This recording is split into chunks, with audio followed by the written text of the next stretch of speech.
नमस्कार साथियों, इस वक्त की सबसे बड़ी खबर आपको बता दें गेहूं के भाव को लेकर के और साथ में सरकार एक नया कदम भी उठाने जा रही है। जी हां साथियों, बता दें आपको रूस से गेहूं आयात पर सरकार बातचीत कर रही है।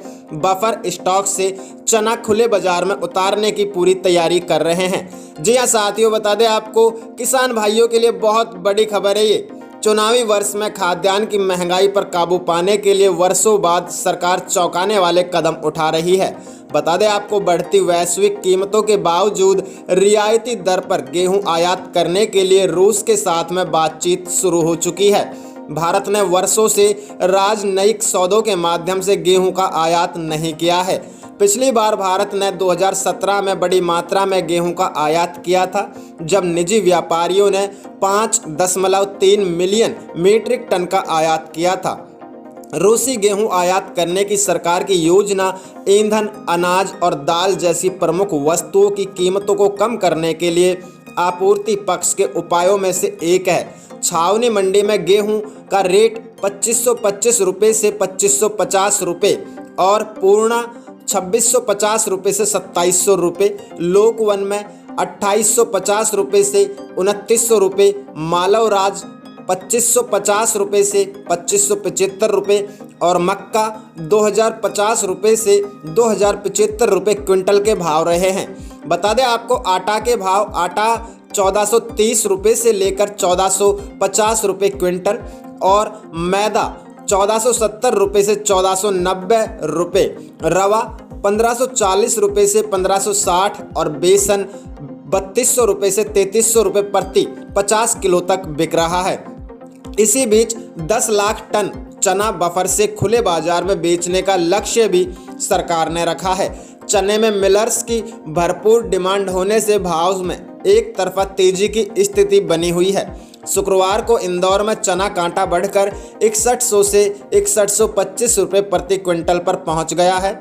कई सालों में पहली बार चना 5350 रुपये प्रति क्विंटल के MSP से ऊपर बिक रहा है, जिससे किसान काफ़ी खुश है। सरकार का उद्देश्य देश के दाल उत्पादन में 50% हिस्सेदारी रखने वाले चने की खुदरा मुद्रास्फीति को कम करना है। वहीं पर जानते हैं मूंग की आवक कर्नाटक, राजस्थान के बाद मध्य प्रदेश के निमाड़ी में छुटपुट रूप से होने लगी है। हालांकि अच्छी आवक में अभी देरी बताई जा रही है। इधर बाजार में सप्लाई टाइट है, जबकि डिमांड जोरदार रहने से भाव में मजबूत बोले जा रहे हैं। मूंग 8000 रुपये से लेकर 8300 रुपये, बोल्ड मूंग 8500 रुपये से लेकर 8600 रुपये और एवरेज 6800 रुपये से 7200 रुपये प्रति क्विंटल तक बोली गई है। अब बात करते हैं दालों में अच्छी मांग के चलते तुअर दाल में 300 रुपये, मूंग मोगर में 100 रुपये, उड़द दाल में 100 और मसूर दाल में 50 रुपये की तेजी रही है। वहीं बात करें चना, मसूर, उड़द, तुअर में कारोबार सामान्य रहा है, भाव में स्थिरता रही है। इधर काबुली चने में ऊंचे दामों पर ग्राहकी कुछ सुस्त होने से कंटेनर में 100 रुपये की गिरावट रही है।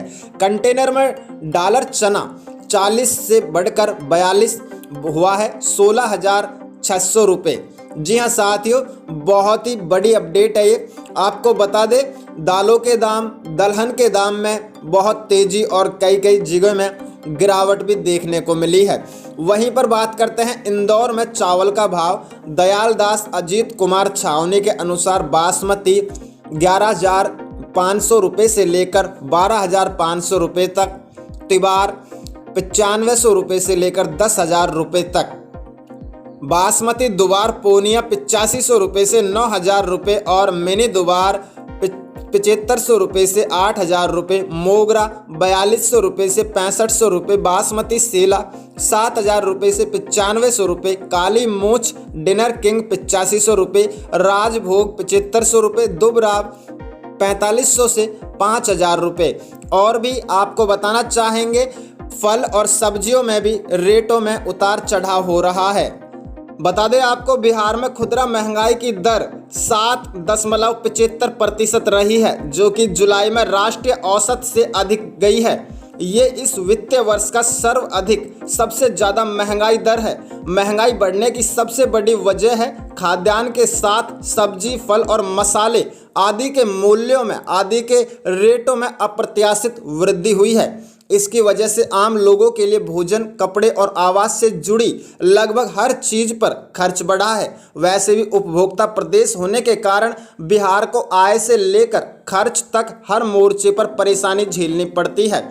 बता दें आपको, केंद्र सरकार के आंकड़ों के मुताबिक जुलाई में पड़ोसी बंगाल में महंगाई की दर बिहार से 1.79% कम रही है और झारखंड की बात करें तो 1.41% से ज़्यादा रही है। इसकी वजह ये रही है कि बंगाल अनाज और सब्जी के उत्पादन में झारखंड से आगे है। इस महीने महंगाई का सबसे बड़ा कारण सब्जियां रही है, जिसका मूल्य जून की तुलना में 37.34% से ज़्यादा रहा है।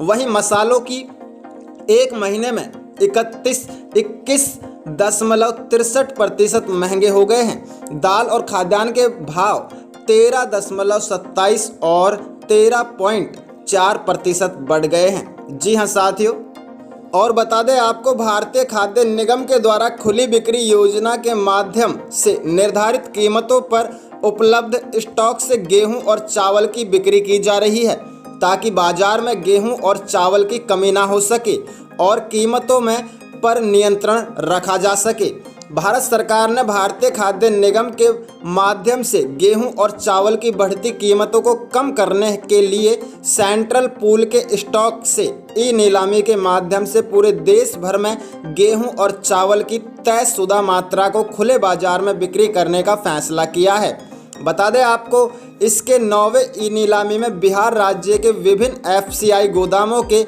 27 केंद्रों से 12,000 MT गेहूं तथा 35,000 MT चावल 31 केंद्रों से बिक्री के लिए निविदा आमंत्रित किया गया है।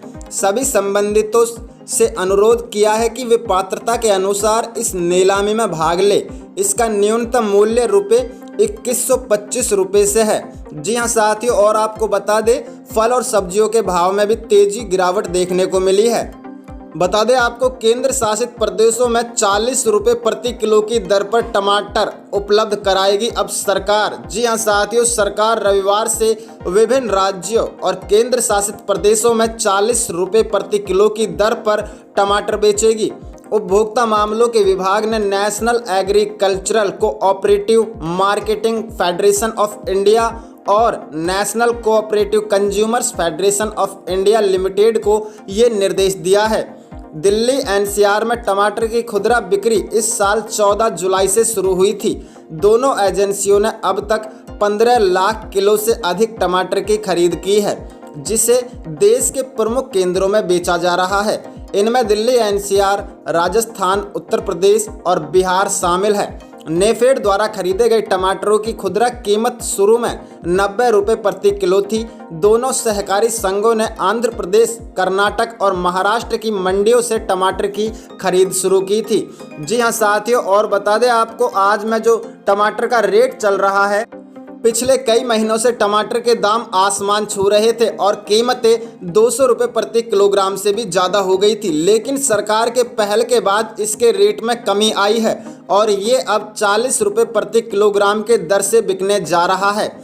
बता दें आपको, दरअसल थोक और खुदरा बाजारों में रसोई के मुख्य खाद्य पदार्थों की गिरती कीमत के बीच केंद्र सरकार ने सहकारी समितियां NCCF और NAFED को 20 अगस्त से 40 रुपये प्रति किलोग्राम की कम दर पर टमाटर बेचने को कहा है। इससे पहले पिछले महीने से मंत्रालय के आदेश के बाद भारतीय राष्ट्रीय सहकारी उपभोक्ता महासंघ और भारतीय राष्ट्रीय कृषि सहकारी विपणन महासंघ लिमिटेड बढ़ते टमाटर के रेट को देखते हुए इसे रियायती दर पर बेचना शुरू कर दिया है। ऐसे में इन दोनों एजेंसियों द्वारा शुरुआत में 90 रुपये प्रति किलोग्राम के सब्सिडी दर पर टमाटर बेचे गए हैं, जिसे अब 40 रुपये पर बेचने की योजना बनाई जा रही है। बता दें आपको, मामले में बोलते हुए एक अधिकारी ने कहा है कि अंतिम बार खुदरा मूल्य में संशोधन 15 अगस्त को 50 रुपये प्रति किलोग्राम किया गया था, जो अब 20 अगस्त से और कम होकर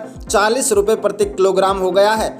ऐसे में अब इन दोनों एजेंसियों द्वारा 15 लाख किलोग्राम से भी अधिक टमाटर खरीदे जा चुके हैं, जो देश के प्रमुख उपभोग केंद्रों में खुदरा उपभोक्ताओं को बेचे जा रहे हैं। सरकार जिन प्रमुख उपभोग केंद्रों में खुदरा उपभोक्ताओं को ये टमाटर बेच रही है उनमें दिल्ली एनसीआर, राजस्थान, जयपुर, कोटा, उत्तर प्रदेश, लखनऊ, कानपुर, वाराणसी, प्रयागराज, बिहार में पटना, मुजफ्फरपुर, आरा, बक्सर शामिल है। जी हाँ साथियों, बहुत बड़ी अपडेट है महंगाई को लेकर के। वीडियो को लाइक करें, चैनल को सब्सक्राइब करें, बेल आइकन ऑन करें। जय हिंद।